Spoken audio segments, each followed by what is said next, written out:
안녕하세요, 구독자 여러분. 전 올해 20살의 남학생입니다. 우리 할머니 듣고 좋아하시라고 여기 채널에 사연을 보내게 되었습니다.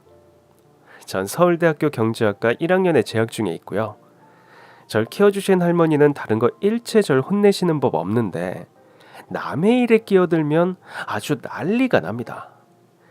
천추의 한이 서린 표정으로 네 앞에서 친구가 깡패한테 걸려들어 곤란한 지경에 빠져도 절대 모른 척해. 괜히 중불나게 도와준다고 나서면 그땐 할미 얼굴 못 보는 걸로 생각해. 할미 말 알아듣지? 네 할아버지하고 네 애비꼴 안 나려거든. 이 할머니 말 똑똑히 새겨들어. 우리 할머니는 고하셨어요. 처음부터 고아는 아니셨고 예쁜 세라복을 입은 상태에서 부산 부전역 부전시장에서 울고 있는 게 발견된 겁니다.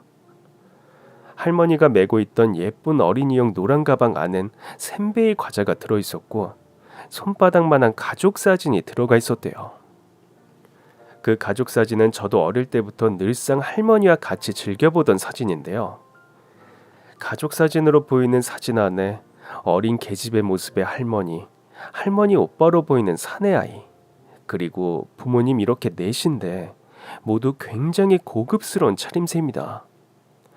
제가 늘상 보고 자란 사진이니까 눈을 감고도 떠올릴 수 있는 얼굴들이죠. 보육원 신부님 말씀에 의하면 관광객이 꼬이는 자갈치 시장이나 국제시장이 아닌 부전역에서 발견된 것도 그렇고 사용하는 사투리도 그렇고 아마 부산 사람이었다고 짐작을 하셔서 부산경찰서에 신고를 하고 수소문을 하셨대요.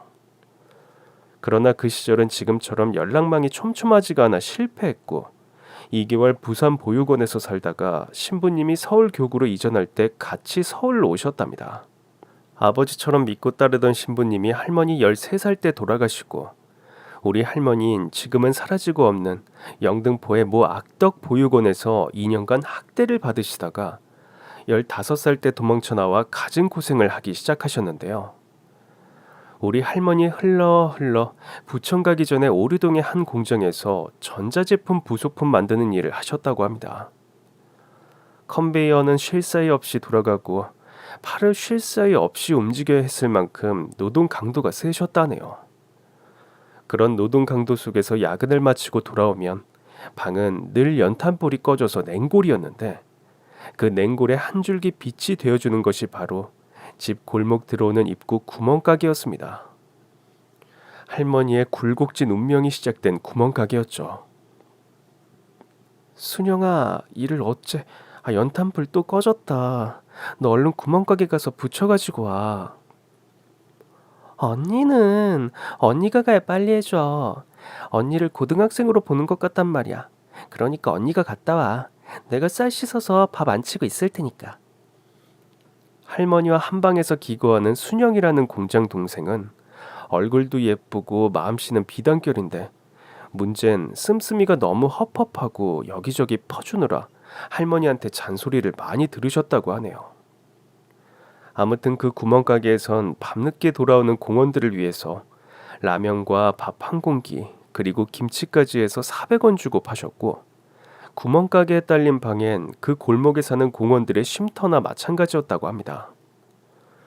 배고픈 어린 공원들이 집에 가는 길에 들려 라면을 사 먹고 방 연탄불이 꺼져 냉골이 된 방 때문에 발을 동동 구르는 공원들을 위해 늘 활짝 열린 공간이었으니까요. 바로 불붙은 연탄을 팔았던 겁니다. 우리 할머니가 당시 나이는 20대 초반인데 워낙에 못 먹고 자라고 키도 작아서 17살 정도로 착각하신 그 집 할머니와 그 집 아들은 늘 우리 할머니에게 먼저 연탄에 불을 붙여주셨대요. 연탄불 먼저 주시는 게 미안해서 자기 자신이 이미 성인이라고 밝히는 것도 우습고 그래서 아무 말 없이 늘 먼저 받아오시곤 하셨는데 뒤에 줄 선 젊은 총각들이 자기들이 먼저 왔다면서 궁시렁궁시렁 항의를 하면 내 맘이야. 우리 손녀 같아서 내가 먼저 주는 거라고. 에휴, 사내 자식들이 그거 추위 하나 못 참고 피리깽이 같은 계집애한테 먼저 연탄불 판다고 징징거리기나 하고. 자네들 군대 다녀온 거 맞아? 응? 그거 그 앞춤에 그 다리 사이에 달린 그거 그냥 창피하니까 가져다 떼버려. 막내 여동생 같은 아이 앞에서 아유 진짜 아유. 일찍 돌아가신 보육원 원장님에게만 받아본 따스함을 10여 년 만에 받아본 우리 할머니는 그 골목으로 이사간 첫 해부터 그렇게 구멍가게 집에 정을 들이신 겁니다. 구멍가게 할머니와 나이가 많은 그 집 아들에게요. 구멍가게 집 아들은 소아마비를 앓아서 다리를 저셨는데 어릴 때 동네 형들을 따라 뒷산에 밤주우러 갔다가 불편한 다리로 발을 헛디뎌 산비탈에서 굴렀고 얼굴 오른뺨을 꼭 칼로 그은 것 같은 흉터가 생기셨다고 해요. 그러니 다리도 절고 얼굴에 흉터도 크게 있으니 누가 딸을 시집 보내려고 하겠나요? 집안 경제 사정이 좋은 것도 아니고 콧구멍만한 구멍가게로 두 모자 먹고 사는데요. 그래서 40 넘어서까지 장가를 못 가고 미장가했던 그분께 우리 할머니가 시집을 가신 거예요. 그 구멍가게 아들이 바로 우리 할아버지입니다. 우리 할아버지는 우리 할머니보다 18살이 많았는데 우리 할머니가 시집 가고 싶다고 졸랐대요. 우리 할아버지 인상만 무서웠지 마음은 비단결 같은 사람이고 양심이 바른 사람이라 마음을 달리 먹으라고 우리 할머니를 달래셨다고 합니다. 은자야, 내가 너하고 어떻게 결혼을 해? 얼굴에 이렇게 흉터가 있고 다리도 이렇게 절뚝이고 내가 아무리 총각이라지만 네 아버지 뻘이야. 얌전히 더 있다가 네 또래 좋은 신랑 나오면 시집가. 그럼 그때 내가 너 결혼식 할 때 친정 오빠처럼 손잡아 줄게. 오빠, 누가 뭐래도 나 오빠한테 시집 갈 거예요. 다른 남자한테 시집 가고 싶지 않아. 왜 굳이 할아버지한테 그렇게 시집을 가고 싶으셨냐고 물으니까 우리 할머니가 그러시더라고요. 글쎄다, 인연이 되려고 그랬던가? 난 네 할아버지가 그렇게 좋더라고. 밤 10시 넘어서 꽁꽁 얼은 내가 연탄에 불 붙여달라고 들어가면 그 험하게 생긴 얼굴로 씩 웃곤 다리를 절뚝거리며 재빠르게 불 붙여주고 내 라면엔 계란을 2개씩 넣어주는 것도 좋았고. 아유, 글쎄다. 그때 내가 너무 추웠거든. 부모가 있냐 형제가 있냐 호롤단신 추워 죽겠는데 그 집만 가면 뜨뜻한 불이 있고 뜨뜻한 라면에 김장김치를 한 보시기씩 나한테만 주는데 내가 왜 그 집이 안 좋았겠어. 네 할아버지한테만 시집 가면 난 그냥 아랫목 고양이처럼 보호받으면서 살 것 같더라고. 내가 뭐가 있냐 부모가 있냐 형제가 있냐. 가진 거라곤 30만 원짜리 탁자한방 보증금이 다인 사람인데. 전방 할머니, 그러니까 우리 증조 할머니는 늑다리 총각 귀신으로 만들 줄 알았던 자기 아들한테 호박이 넝굴채 굴러온 것도 아니고 22살 먹은 아가씨가 시집와 준다고 하니까 그냥 앉을 자리에 먼지 앉을까봐 그렇게 곱고 예쁘게 대하셨다네요. 드디어 우리 집안 핏줄 있게 생겼다고 하시면서요. 결혼 결정을 알리니까 한방에 기거하던 순영이가 제일 많이 기뻐해 주었는데요. 축하해 언니. 난 혼자 반값 낼 능력 안 돼서 총무감 이쓰김 언니가 사는 달방으로 옮길 거야. 그리고 언니, 이거 결혼 선물이야. 보석함 여기다가 언니가 가장 소중하게 생각하는 어릴 적 가족 사진 넣고 결혼 사진도 넣어. 언니는 혼수해줄 친정이 없으니까 내가 보온 밥통하고 주방 그릇은 해줄게. 친정 동생 부조라고 생각해. 한방에서 살면서 자긴 비록 깡시골이지만 형제도 있고 부모님도 계시니 언니보단 형편이 낫다며 뭐든 자기가 더 많이 돈을 내서 미안하게 만들기도 하고 왠지 너무 미안해지면 괜히 심통스럽게 대하기도 했던 착한 동생. 순영이는 그렇게 아름다운 우정을 보여주었다고 합니다. 금가락지 주고 받고 인근절에 가서 올린 조촐한 결혼식이었지만 그때까지 고아 신분으로 있다가 당당하게 누구 집 호적에 올랐고 할머니는 호적 등본을 떼서 늘 머리맡에 놓고 새색시 시절을 보내셨답니다. 우리 할머니 어린 시절 부자였던 그 행복한 기분 이후로 처음으로 인생의 황금기를 보내셨는데 우리 아버지를 임신하신 걸 알았을 땐 우리 증조 할머니가 방 밖을 못 나오게 하기 위해 애지중지 바치면서 임신 기간을 거치셨다네요. 우리 할아버진 나이 40 중반이 되어 자식을 가지게 되셨으니 오죽이나 좋으셨겠나요. 너무 좋아하니까 우리 할머니가 슬쩍 걱정이 돼서 뱃속의 아이가 딸이면 어쩌려고 그렇게 좋아해요. 딸이면 어때? 낳기만 해. 난 딸이라도 낳기만 하면 춤을 출 테니까. 어느 책에선가 읽었는데 가장 행복한 시절은 가장 빠르게 사라진다고 하죠. 임신 막달이 되었을 때 바로 그 사건이 벌어진 겁니다. 우리 할머니 20대 초반이 1980년대 초반이었는데 그땐 싸움을 하고 다니거나 껄렁껄렁해 배는 사람은 경찰에서 잡아다가 혼을 내고 어디 교육 같은 걸 보내서 훈련을 거의 몸이 망가질 정도로 시키는 시절이었다고 하시더라고요.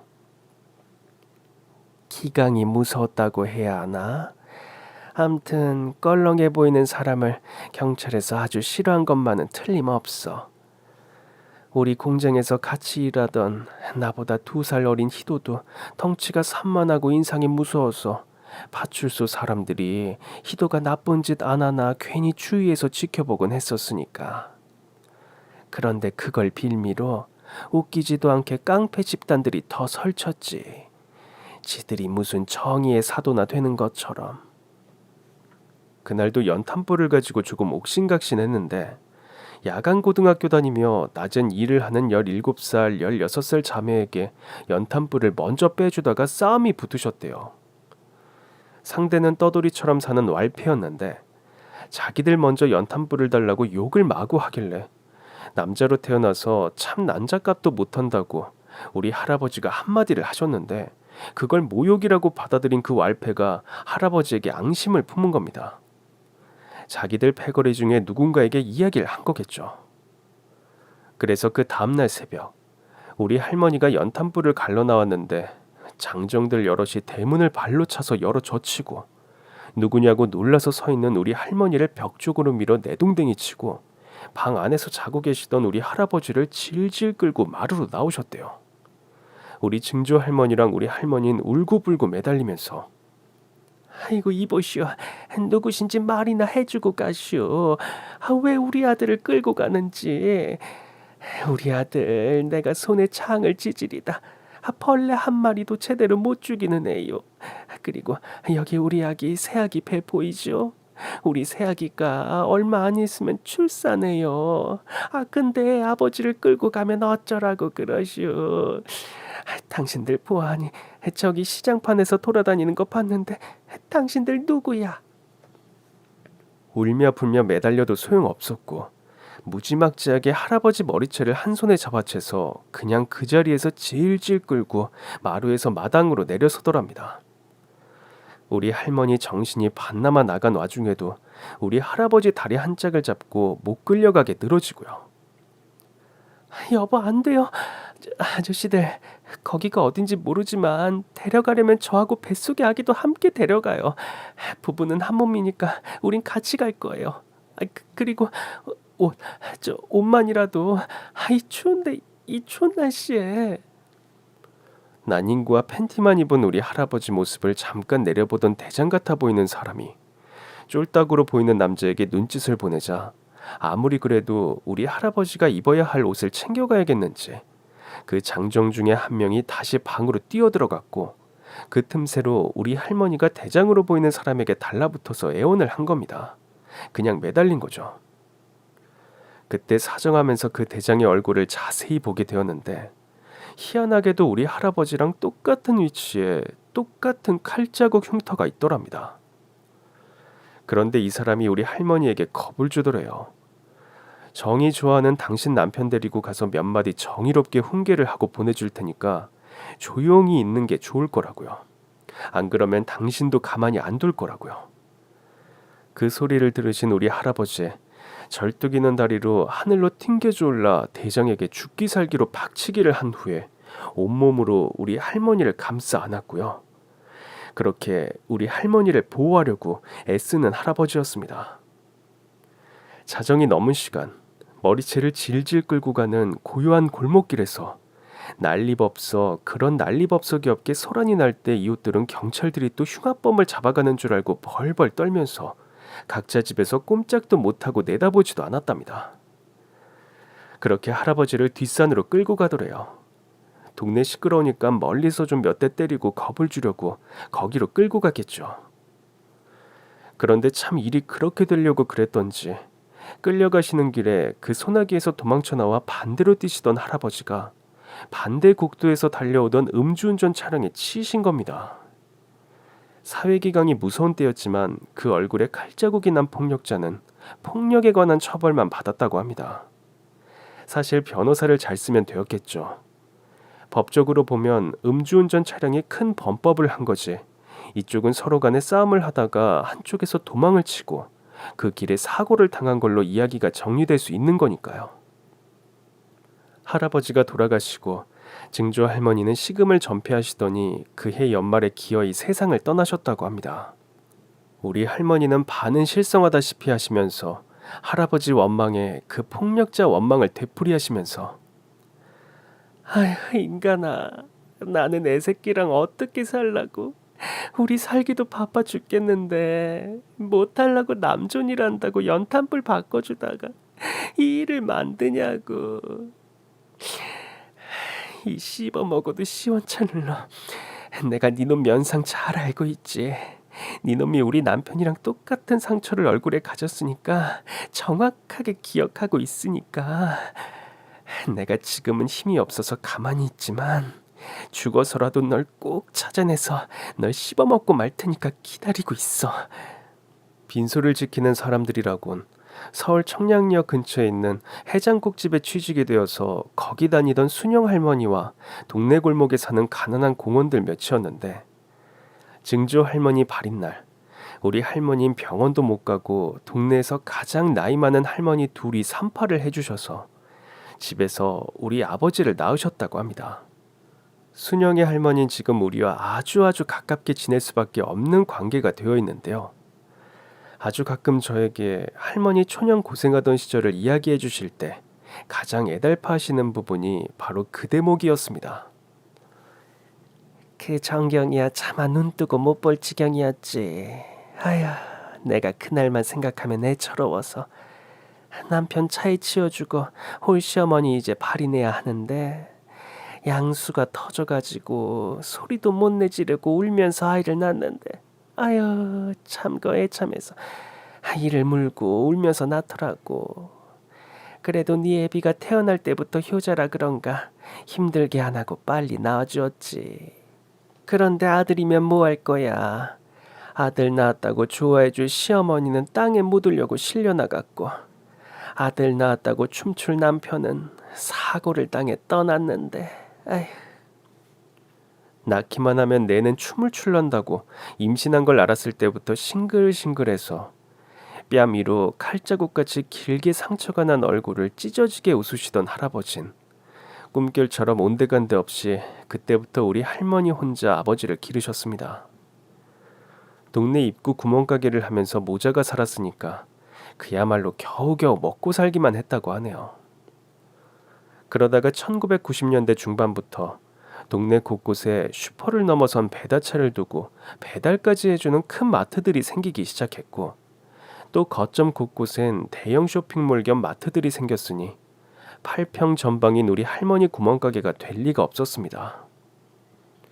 그때부터 우리 할머니는 주로 달동네를 전전하면서 시루떡하고 바람떡, 콩가루를 묻힌 쑥 인절미 이렇게 종류별로 집에서 만들어 머리에 이고 하루 온종일 도봇길을 다니셨던 겁니다.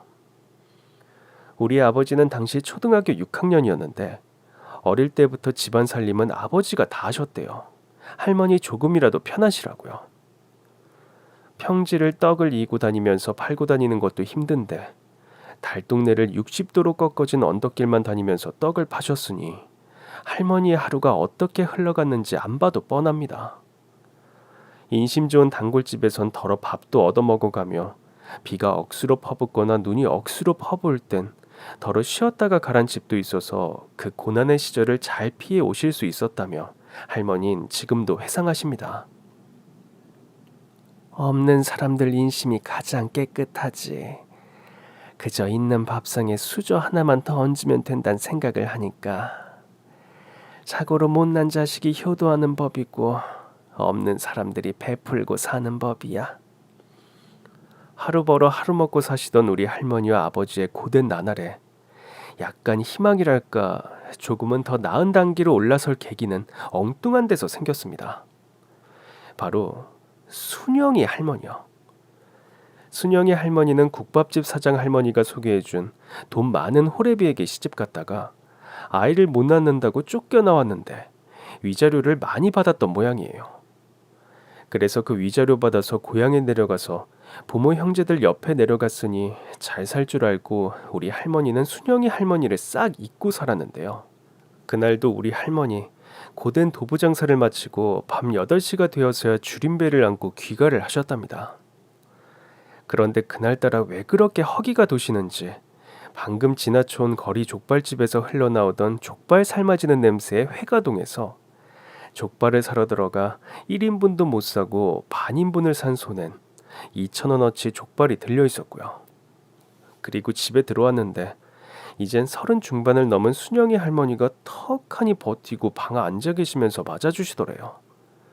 우선은 반가움에 이게 웬일이냐며 앉는데 순영이 할머니가 배시시 웃으시면서 고향이라고 연병아 다들 내 덕에 먹고 살았으면서 18살 때부터 공장에 다니면서 내가 보내준 돈으로 학교 다니고 내가 시집가서 보내준 돈으로 먹고 살았으면 늙은 영감한테 시집가서 그것도 못 살고 쫓겨온 누나가 창피하다고 상대를 안 해주더라고. 그것도 고향집이라고 찾아간 내가 잘못이지. 거기 계속 있다간 곶감 빼먹듯 다들 돈 필요할 때만 찾아와서 알랑방구 끼다가 내 돈 없어지면 필시 날 짐짝 취급하고 버릴 것들이라서 다 떼어놓고 내 돈 챙겨서 올라왔어. 나 혼자 서울에서 사는 게 속 편하거든. 그러니까 나 집 구할 때까지 언니네 신세 좀 지자. 그날 순영이 할머니가 할머니를 기다리면서 봐둔 밥상엔 떡 벌어지게 갈비며 보쌈에 양념 제대로 넣어 무친 겉절이에 잡채에 아주 누구 생일상 같았답니다. 넌 이게 문제야 이게. 돈을 그렇게 물쓰듯 하니 남아나? 그냥 나물 몇 가지 하고 차려놓고 기다리지. 아니 안 차려놓으면 누가 뭘 한다고. 그리고 누구 환갑잔치에? 그래서 고향에 돈을 얼마나 뿌려주고 온 거야? 짐짓 화를 내셨지만 우리 할머니는 그날 정말 수년 만에 포식을 하셨고 늘 순영 할머니에게 신세만 지던 자기가 한 번은 가품을 할 기회가 왔다고 여기셔서 큰 집에서 살 생각이 없다면 비록 오막살이라도 우리 집에서 같이 살자고 하셨답니다. 사실 순영이 할머니는 같이 살았으면 좋겠어서 찾아온 걸 우리 할머니가 알아채시고 품어주신 거죠. 할머니 말씀에 의하면 사람살이란 게 그렇답니다. 돈이야 물론 순영이 할머니가 더 많지만 그 시절에 여자가 혼자 사는 건 흉이었다네요. 게다가 결혼했다가 못 살고 쫓겨온 젊은 여자가 혼자 살고 있으면 괜히 추저분하게 이 남자 저 남자 온 동네 남자가 침 흘리고 기웃거리고 찝쩍거리니까 비록 아직 어린 아들이지만 아들도 있고 가정다운 가정에 속해 있으면 보호가 된다고 생각했던 거죠. 우리 할머니가 우리 할아버지한테 시집갈 때 심정처럼요. 그렇게 같이 살게 되면서 순영이 할머니 제안으로 순영이 할머니가 가진 돈으로 두 분이서 학생들이 다니는 학원가에 12평 가게를 얻어서 떡볶이 장사를 시작하신 겁니다. 자리 잡고 좀 된다 싶을 때 착한 순영이 할머니는 벌은 돈을 들고 또다시 고향에 내려가셨습니다. 부모님이 연세가 높아지셨는데 아무도 모셔주는 동생들이 없어서 옆에서 보살펴 드리려고요. 가게는 그대로 우리 할머니께 드렸다고 하네요. 어떻게 된 게 난 너한테 늘 신세만 지게 되네. 이 다음에라도 내가 꼭 갚을 날이 왔으면 좋겠는데. 우선 이 장사를 잘 해나가는 게 너한테 보답하는 걸 거야. 그치? 너무 고마워서 고맙단 말조차 못하겠다. 그렇게 할머니 혼자 가게를 시작하시고 반년도 안 되어 IMF가 찾아왔고 경기 침체로 떡볶이를 사 먹는 학생들 용돈도 예전 같지가 않아져 가게도 겨우겨우 월세마저도 내지 못하게 되자 다시 가게 문을 닫으시게 된 겁니다. 불운의 연속이었죠. 이걸로 먹고 살리라 하고 시작한 게 바로 IMF 직격탄을 맞을 줄 누가 알았겠나요? 이렇게 삶에 배반당하듯 주저앉을 때마다 할머니의 레파토리는 늘 같을 수밖에 없었습니다. 방에 들어가 소주 한 잔 마시면서 혼자 울분을 삭히시는 거죠. 내 팔자도 참 한다하게 하네. 하루아침에 고아가 돼 어떻게 뭐 좀 될까 싶으면 매번 이렇게 주저앉는다냐.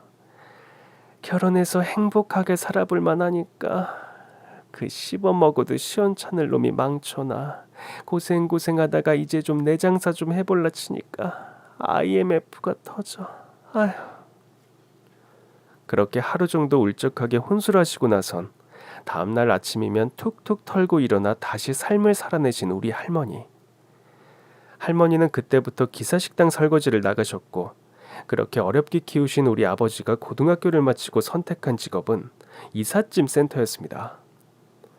대학을 보낼 형편도 아니었지만 아버지 자체가 워낙에 공부에 뜻이 없는 분이셨다고 합니다. 아버지가 이삿짐 센터 일에 달라붙던 때는 포장이사가 처음 시작되고 몇 년이 지난 무렵이었고, 그 시절에는 포장이사만 하루에 2건 뛰어도 몇 년 안에 집 한 채 산다고 할 정도로 호황이었다네요. 그렇게 아버지가 열심히 벌어 모아 달동네에서 내려와 빌라촌에서 작은 빌라를 전세 얻어 들어가게 되었고, 친구 소개로 만난 우리 엄마랑 결혼하셔서 가정을 이루신 겁니다. 그리고 전 부모님 결혼 1주년 때 태어났습니다. 우영이는 내가 키우마. 집에 가만히 앉아서 밥만 축내는 늙은이로 늙기 싫다. 자식짐 하나라도 덜어줘야지. 아범아, 혜미야, 젊을 때 한 푼이라도 더 벌어. 벌 수 있을 때 벌라고. 못하러 사람 써서 그 돈을 나가게 해. 이삿짐 여자가 할 일은 애미 네가 맡아서 아줌마 따로 붙이지 말고 그 돈 네가 먹으라고. 살림을 맡아서 해주시며 저까지 봐주시는 할머니 덕분에 아빠하고 엄마는 열심히 돈만 벌 수가 있었습니다. 엄마 아버지는 365일 중에 명절만 빼고 하루도 안 쉬고 일을 하셨다고 합니다. 청약 나온 아파트가 32평인데 그거 돈을 맞추기 위해선 물론 버는 족족 돈을 통장에 집어넣고 모으느라 세 분이서 그야말로 허리띠 졸라매셨고요. 달동네가 아닌 당당한 서울의 아파트에 내 집 마련의 꿈을 안고 2살 때부터 벌써 숫자 카드, 한글 카드 맞추기에 천재적인 재능을 보이는 절 위해 좋은 환경을 만들어주기 위해서요. 그 무렵 할머니는 또다시 가슴이 부푸셨다고 합니다. 행복과 미래의 희망 때문에요.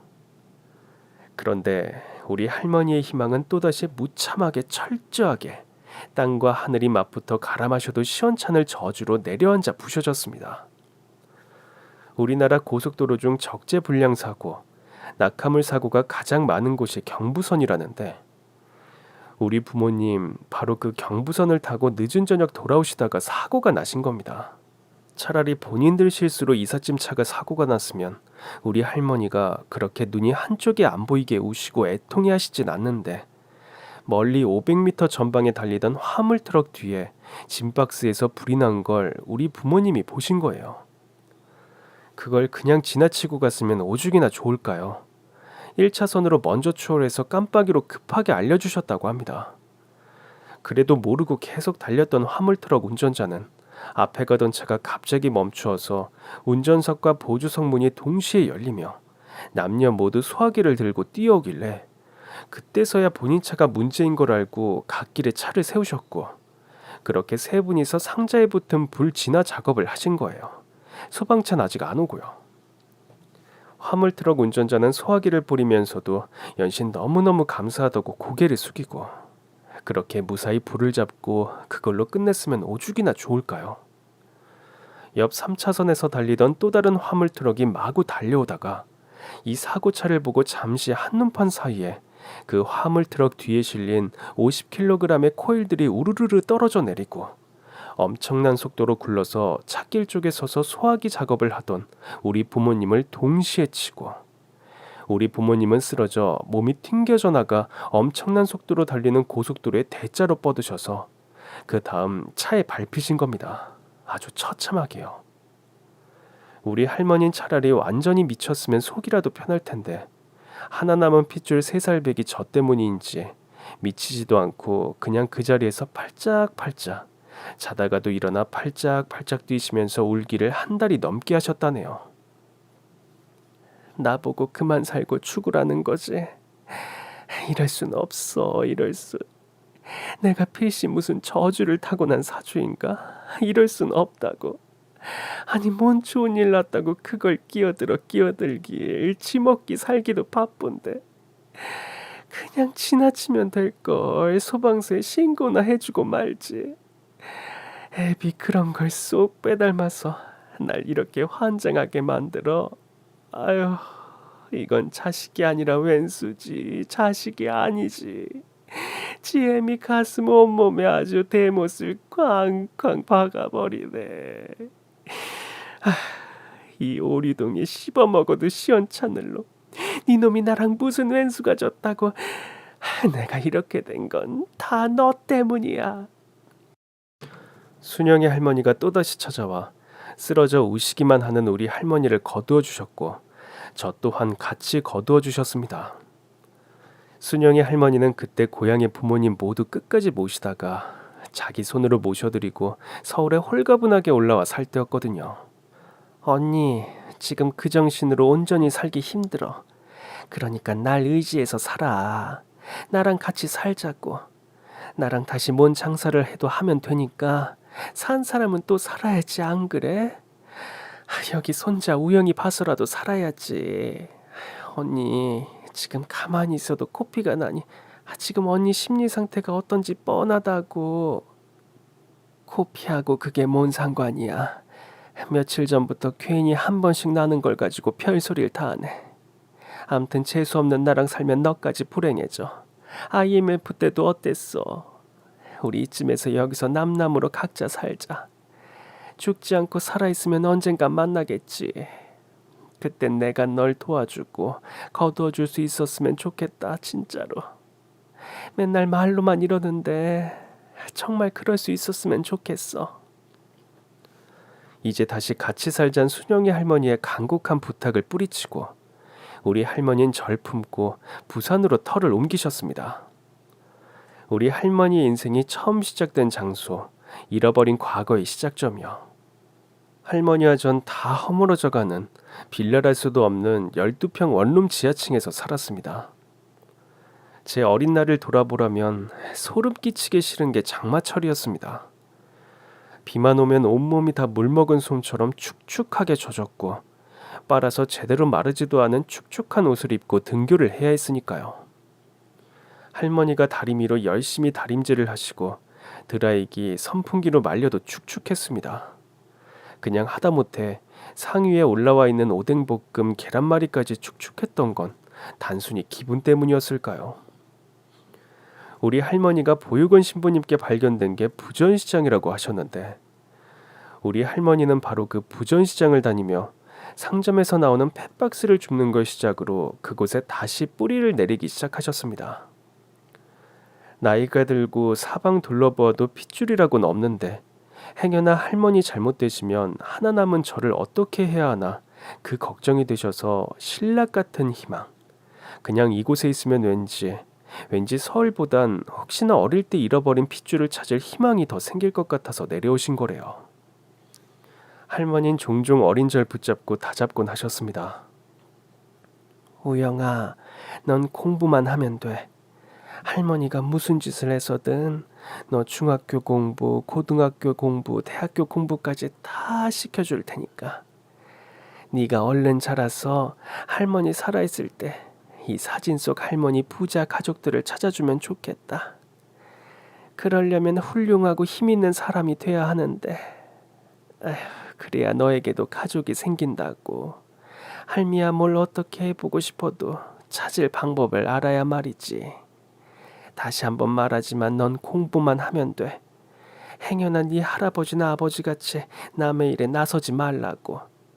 길을 가다가 누가 엎어져 있어도 내는 모르는 일이다 하고 그냥 지나쳐가서 공부만 하면 돼. 할머니 나름대로 찾으려는 시도를 왜 안 해보았겠나요?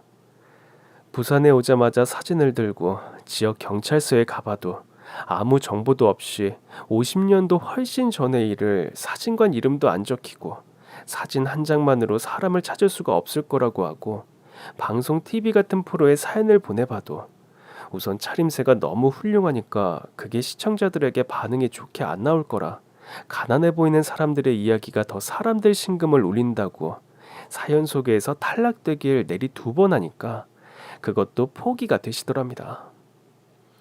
할머니는 저 공부시키시려고 부전시장을 새벽과 늦은 저녁으로 시장을 도시며 펫박스를 주우시고 아침과 오후엔 젊은 시절 하신 것처럼 집에서 각종 떡을 쪄 시장에서 떨어진 자리에서 난장을 펴서 파시며 생활을 이어가며 절 키우셨습니다.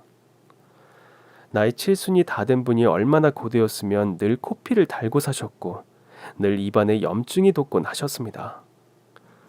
그래도 할머니는 장사를 나가시는 걸 좋아하셨죠.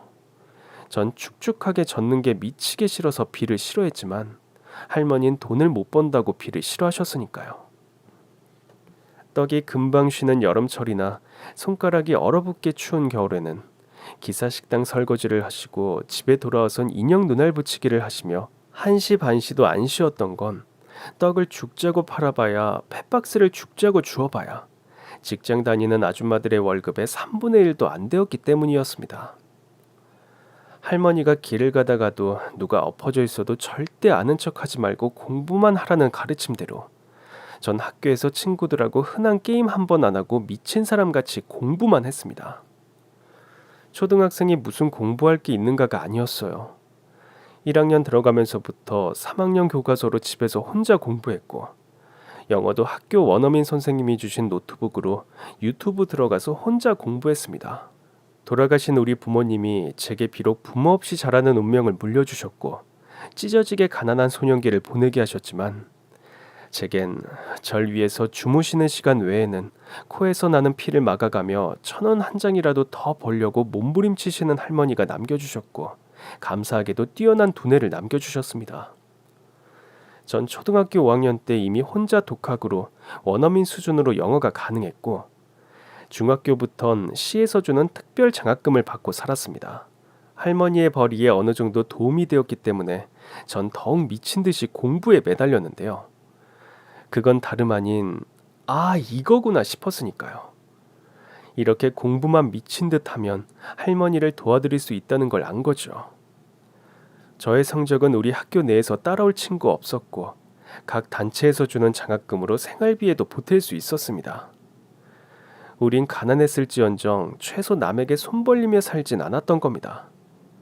그래서 그런 이유로 제가 갈 대학은 오직 하나 서울대였고 그 길을 위해서만 일로 매진했습니다. 남들 버는 돈의 반도 못 버는 돈을 버시려고 주무시는 시간까지 쪼개시며 사시는 할머니께 기쁨의 영광을 안겨드리고 싶었으니까요. 다른 집 자식들은 공부할 때 부모가 거실에서 TV도 못 켠다는데 단칸 원룸에서 할머니랑 둘이 먹고 자고 하면서도 할머니가 무슨 소리를 내건 이마 째푸리지 않고 책상 앞에 앉아 공부에 빠져들어 밥 먹으라는 소리도 못 들은 제 모습이 세상에서 가장 보기 좋은 그림이라고 하시던 할머니를 향해 전 늘 2마디로만 대답했습니다. 할머니, 조금만 더 고생해 주세요. 고생하신 거 최소한 후회는 안 하시게 해드릴게요. 서울대 사회과학대학 경제학과 수석 합격을 알았던 날은 할머니가 코피를 한 바가지 쏟던 날이었습니다. 코피를 쏟으시는 와중에도 절 붙잡고 우시던 할머니. 내가 이 날을 보려고 70년 가까이 그 좌절을 겪으며 살아온 것 같다. 혼자 부전시장에 있던 내가 말이다. 서울대 수석 합격생 손주를 보려고. 그러나 할머니는 할머니 말씀대로 무슨 저주가 쓰이셨는지 인생 최고의 순간에 다시 한번 더 절망의 구렁텅이로 빠지셨습니다. 코피를 무려 대야로 반바켓이나 쏟으시더니 쓰러지셨으니까요. 119에 실려서 종합병원에 갔고 만 하루 만에 검사 끝에 의사는 이 고통을 어떻게 참으셨냐는 말씀과 함께 두경부암이라는 진단을 내리셨습니다. 입안에 생기는 염증과 코피는 과로 때문이 아닌 목과 뇌에 생기는 암, 즉 두경부암의 시작이었고 두경부암의 특성상 식도와 간에까지 전이가 된 상태였습니다. 할머니가 실비보험 같은 걸 들었을 리 만무합니다. 아들과 며느리를 동시에 잃었을 때 시작된 코피가 몇 년에 한 번씩 간헐적으로 났으니까 그냥 과로로 인한 코피인 줄 아신 겁니다. 사실 그땐 스트레스와 과로가 겹쳤을 겁니다. 그런데 최근 몇 년 사이에 반복적으로 코피가 나셨고 입안의 염증도 단순 과로로만 알았는데 그게 아니었다는 걸 너무 뒤늦게 것을 이제야 뼈저리게 후회해봤자 무슨 소용일까요? 단지 공부 하나 잘하는 게 효도라고 생각했던 전교 1등이라는 자부심까지 쓰레기통으로 직행해야 하는 현실을 마주해야 했습니다. 그나저나 전 공부를 했던 사람이었고 이런 문제는 울고 짜고 하는 것보단 수습책이 먼저라는 걸 고등학교에서 늘 교육받았기 때문에 솔직히 전 할머니의 안위보단 병원비와 수술비부터 머리에 떠오르더군요. 제 머리로 최대한 계획을 짜서 움직였습니다. 우는 건 나중이라도 얼마든지 하면 되는 거였으니까요. 요즘은 전세가 귀합니다. 1억 1천 전세부터 뺐습니다. 할머니를 간병인에게 맡기고 전 서울에 있는 5천만 원에 30만 원 하는 12평 빌라를 구했고 다시 부산으로 내려와 할머니를 서울대학병원 이비인후과에서 수술을 받게 옮겼습니다. 두경부와 식도와 간을 동시에 수술할 수 있는 병원으로요. 그 기나긴 처절한 시간들, 전 앞뒤 보지 않고 공부만 파던 그 기세로 알바부터 시작했습니다. 우리 아버지가 하시던 이삿짐이 아무 경력도 없는 고등학교도 채 졸업하기 전에 제가 할 수 있는 가장 큰 돈벌이였고 전 이삿짐을 하면서 할머니의 계속되는 수술비를 부담해 나갔습니다. 전세 빼고 남은 돈 6천만 원에서 큰 돈은 쓰고요. 식도의 암을 2번 수술로 나누어 제거할 때 울었습니다. 할머니가 안타까워서 울었냐고요? 아니요, 무서워서요. 할머니의 저주스러운 운명이 제게도 끼칠까봐 무서웠습니다. 이래서 자손은 키워놔봐야 소용없단 말을 하는 걸까요? 코로나 때문에 간병인이 정해지면 보호자도 면회가 불가능한 요즘 병원 시스템. 그런 우울한 생각에 빠진 상태로 간병인님이 요구하는 할머니께 필요한 물건들을 사다가 병원에 넣어주고 병원 앞에 있는 편의점에서 저녁으로 먹을 삼각김밥 2개를 사들고 신호등을 건너려고 서 있다가 전 오토바이에 치일 뻔한 노인 한 분을 구해드렸습니다. 정말 순간적이었네요. 배달 오토바이인데 이어폰으로 통화를 하면서 운전을 하는지 순간 딴 데를 보는 것 같더니 할아버지를 칠 뻔하더라고요. 얼른 할아버지를 밀쳐내는 순간 제 머릿속엔 한 가지 생각만 떠올랐습니다. 누가 길에서 엎어져 있어도 절대 아는 척 하지 마. 네 갈 길만 가.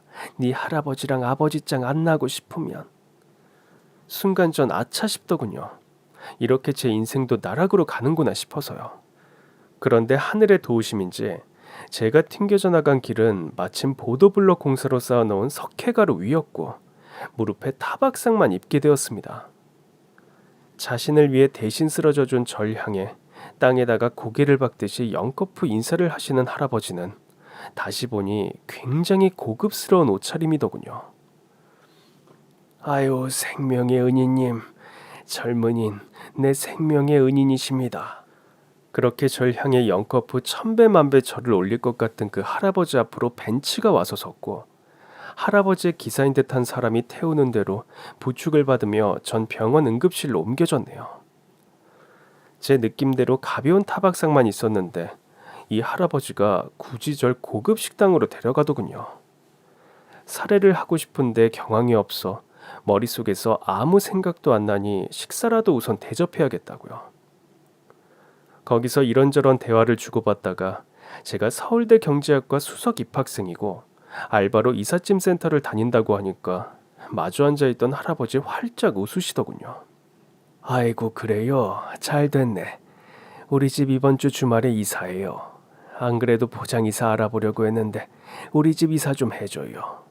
그리고 이거 공부한다는 학생이니까 서울대 수석 합격생이라니까 내 손재 갖고 기특하고 영광이라서 주는 용돈이라고 생각해요. 아이고 이 청년복에 당연히 이사하는 수고비는 당연히 따로 드리지 이 사람아.